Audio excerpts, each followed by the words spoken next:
You have been told that Israel wants to save the hostages.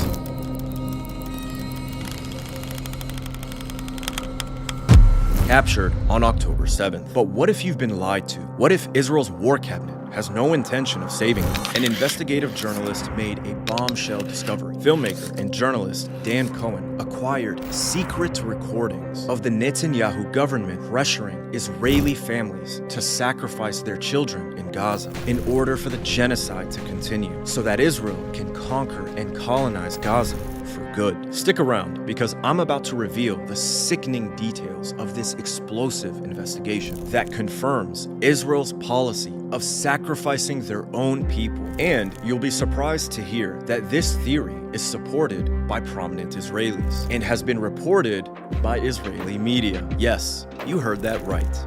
Israeli media. Now, I'm sure you've heard about the controversial Hannibal Directive, which is the Israeli doctrine of killing their own people to prevent the Palestinians from using them as bargaining chips during negotiations and prisoner swaps. The Hannibal Directive is a doctrine of sacrifice named after the Carthaginian general, who was one of the single greatest threats to Rome to ever live. For years, Hannibal delivered blow after humiliating blow to the Roman Empire. And even after the fall of Carthage, Hannibal swore an oath of revenge. So the Romans chased Hannibal across the world, hoping to capture him. But when they got close to doing just that, Hannibal decided he would rather die than allow himself to be captured, and so swallowed a vial of poison that he always kept with him just for such a situation. Israel sees killing its own citizens in much the same way, so as to deny their enemies any leverage during negotiations. Now, while it was speculated by many in the aftermath of October 7th that Israel implemented the Hannibal Directive, it has now become crystal clear, even irrefutable through Israeli media no less, that Israel had done exactly that.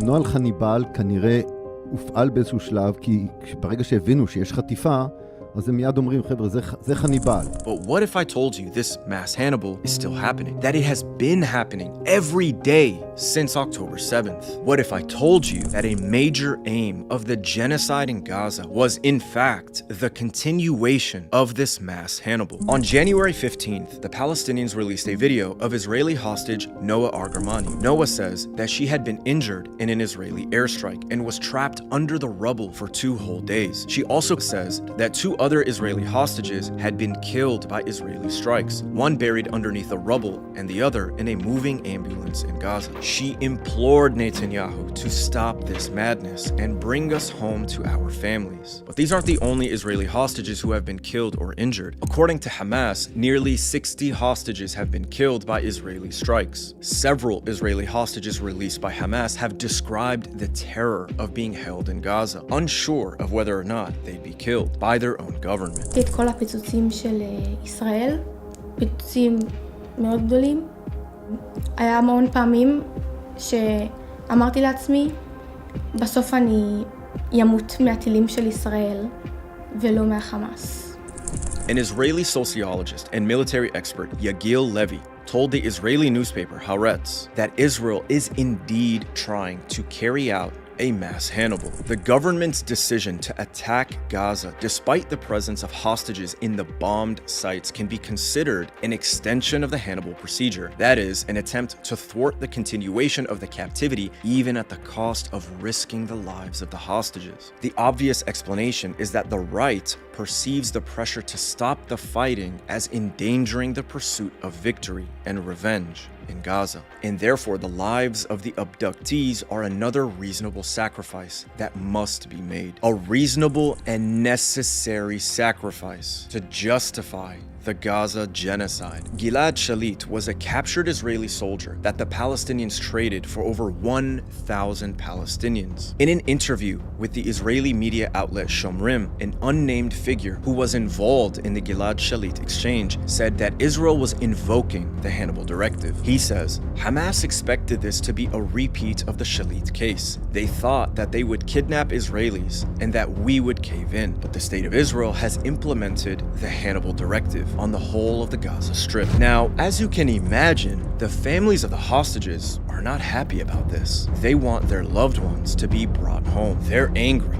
and they have been organizing massive demonstrations, calling on Netanyahu to strike a deal and end the war, to save their loved ones, and live up to their promise of bringing them home, which was supposedly a key objective for Israel in this war. And some of the demonstrators are former hostages themselves. And so Netanyahu has been gaslighting the families of these hostages to convince them to sacrifice their own children so that he can achieve his political ambition of conquering Gaza and ethnically cleansing the Palestinians from it. You see, to Netanyahu and his cabinet, the families of the hostages are nothing but an obstacle that stands in the way of Israel's genocide in Gaza. But more importantly to him, they are endangering his political career. In a private meeting between Netanyahu and the family of the hostages, several far right-wing extremists whose family members were also taken hostage were brought in to try and convince everyone else that their pain should be set aside for the greater interests of the Israeli state.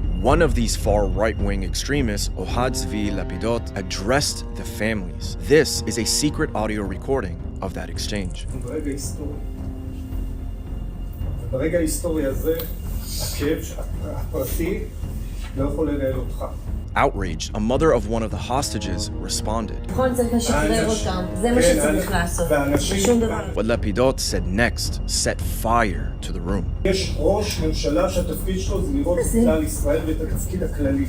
יש משחק שחמט, יש חיילים, ויש ממלכה. אבל זה לא חיילים, זה לא חיילים, זה ילדים. ילדים וזקנים, קשישים, תינוקות. זה לא מלחמה, זה לא פוליטי. Now, as you can clearly tell, there is division amongst the families. Yet, after the meeting, the far right-wing extremist family members in support of Netanyahu, sacrificing their children for conquest, went outside and spoke directly to the media, pretending to represent all of the families that had met with Netanyahu. אני אמרתי לכולם, גם אני מאוד מאוד אוהב את הבן שלי. אבל אם אני צריך לבחור בין הבן שלי, בין אהבת הבן שלי לבין אהבת האומה, אני בוחר באהבת האומה. אנחנו נשדר את החוזק. אנחנו עכשיו נקראים לדגל, ואם צריך להקריב את הקורבן, אנחנו נקריב את הקורבן. By dividing the families and using guilt to dissuade them from standing in his way and then lying to both the public and the media, Netanyahu seeks to maintain his position that Gaza must be completely wiped off the map. This psyop, this lie, this betrayal of the families of the hostages of the Israeli citizenry, who are nothing but pawns to Israeli leadership, is how Netanyahu has been able to convince Israeli society to continue the war. Ever since this psyop took place, Netanyahu's war cabinet has implemented a mass Hannibal policy in Gaza, wiping out their hostages and removing all obstacles to the ethnic cleansing and genocide of the Palestinian people. In one case, the IDF used poison gas to kill an Israeli hostage being held in an underground tunnel. In a chilling social media post, the mother of the murdered hostage said her son crushed his fingers trying to dig his way out of the tunnel before choking to death on the poisonous gas. She rightly asks, if it were Netanyahu's son being held hostage, would the IDF have acted so recklessly? She went on to say that there is no future for this country after what they did to you. This poor mother raises an important point. What is the point of establishing a safe home for the Jews and expanding your territory through conquest for your own people if you have to murder your own people to achieve it? החזרת החטופים לא הולך ביחד. אמרנו, הלחימה מסכנת אותם והלחימה הורגת אותם. 9 יום הוא שרד שם, בחיים, בסיוט, בזוועה, זוועת עולם. בשביל שפשוט יהרגו אותו. אומרים שהחזרת החטופים זה בראש סדרי עדיפויות. ואם לא, אז משקרים לנו כל הזמן. וזה מה שזאת האמת. פשוט משקרים לנו, מקריבים אותם, מוותרים עליהם, עליי ויתרו, לגמרי.